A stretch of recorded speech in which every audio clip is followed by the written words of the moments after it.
Shalom Bapak Ibu Saudara yang dikasihi Tuhan. Haleluya, kita bersyukur hari ini bisa kembali beristirahat sebelum kita tidur dan menenangkan diri setelah beraktivitas panjang hari ini di minggu pekerjaan kita yang baru, hari Senin 2 Desember 2024. Kita tentunya bersyukur kepada Tuhan untuk kasih setia Tuhan yang tidak pernah berkesudahan. Kita masih belajar dalam renungan malam yang saya buat ini mengenai persiapan menyambut kelahiran Kristus dalam Natal di sepanjang bulan Desember ini, di mana umat percaya mengingat kembali karya Tuhan yang menjadi manusia di dalam daging, dalam pribadi Kristus. Kemarin kita sudah belajar berita Natal pertama dari Kitab Kejadian 3:15, dan hari ini kita akan belajar nubuatan yang lain mengenai Kristus yang ditulis oleh Nabi Yesaya kurang lebih 700 tahun sebelum kelahirannya.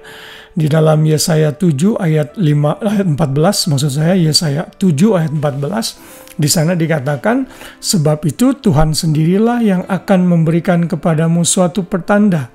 Sesungguhnya seorang perempuan muda mengandung dan akan melahirkan seorang anak laki-laki, dan ia akan menamakan dia Immanuel. Bapak Ibu saudara kasih dalam Tuhan, tentunya ayat ini bukanlah ayat yang asing. Nama Immanuel adalah salah satu gelar yang diberikan kepada Tuhan Yesus. Dan kalau kita memperhatikan konteks dari Yesaya 7 ini adalah sebenarnya perkataan nubuatan dari Yesaya kepada Raja Ahaz yang pada saat itu sedang mengalami ketakutan karena Raja Aram berusaha menyerang mereka melalui Yerusalem. Karena itulah Raja Ahaz diberikan nubuatan oleh Yesaya untuk tidak takut karena Tuhan akan menyertai mereka. Lalu kemudian nubuatan itu ternyata beyond hidupnya Raja Ahaz sendiri, karena di dalam ayat 14 ini diselipkan nubuat yang digenapi di dalam Kristus. Dan ini adalah pola nubuatan yang biasanya terjadi di dalam perjanjian lama. Ada yang penggenapan terdekat, lalu ada penggenapan yang terjauh, bahkan melampaui dari hidup orang yang dinubuatkan. Bahkan bukan hanya itu bisa saja terjadi beberapa ratus tahun kemudian baru digenapi. Ini pola kitab yang menurut para ahli wajar diterima sebagai konsep nubuatan. Dan dalam nubuatan ini kita diingatkan bahwa Kristus akan dilahirkan oleh seorang perempuan muda, artinya virgin yang belum menikah, yaitu Maria. Dan dia akan mengandung dari Roh Kudus, dan saat dia mengandung, anak itu akan diberikan nama Immanuel. Apakah arti dari Immanuel? Saya yakin saudara sudah tahu semua, artinya Allah menyertai kita. Karena nubuatan ini digenapi di dalam Matius 1 ayat 23.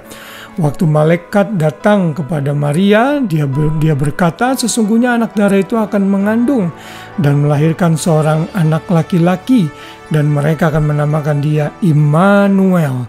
Dan di dalam Matius ini dijelaskan yang berarti Allah menyertai kita. Saudara, kelahiran Kristus menggambarkan bahwa manusia itu yang tadinya hubungannya sudah terputus dengan Tuhan, jauh dengan Tuhan, dipersatukan lagi.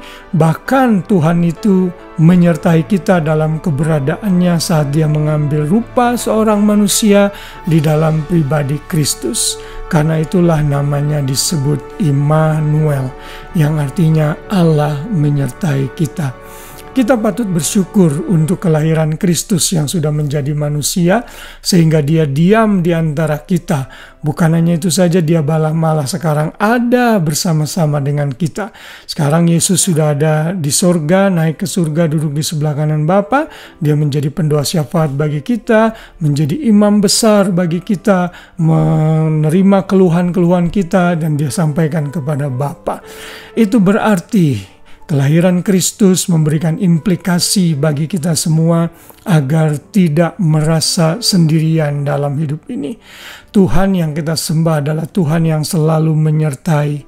Dia adalah Tuhan yang omnipresent. presence, Tuhan yang maha hadir. Dimanapun kita berada, Dia akan selalu menyertai hidup kita. Dia tidak akan pernah meninggalkan kita. Karena itu, orang percaya tidak boleh merasa sendirian, merasa lonely, dan bahkan stres dan depresi. Mungkin orang bisa meninggalkan kita, manusia bisa mengecewakan kita, keadaan bisa membuat kita mungkin tidak sejahtera, tetapi Tuhan Yesus Sang Immanuel itu, yang namanya adalah Allah beserta kita, akan selalu menyertai kita. Jadi jangan ragukan penyertaan Tuhan dalam hidupmu. Jangan ragukan kebersamaan Tuhan sangat senantiasa dalam hidup kita, karena Ia selalu ada bersama dengan kita.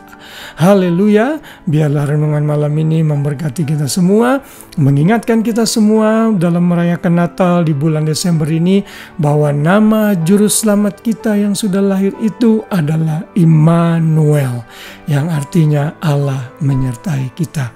Dan biarlah penyertaan Tuhan juga akan menyertai kita di sepanjang malam dalam istirahat kita, sehingga besok pagi kita bangun dengan tubuh, jiwa, raga yang sehat, dengan rahmat Tuhan yang selalu baru tiap pagi. Selamat malam, selamat beristirahat. Tuhan memberkati kita semua. Shalom. Shalom.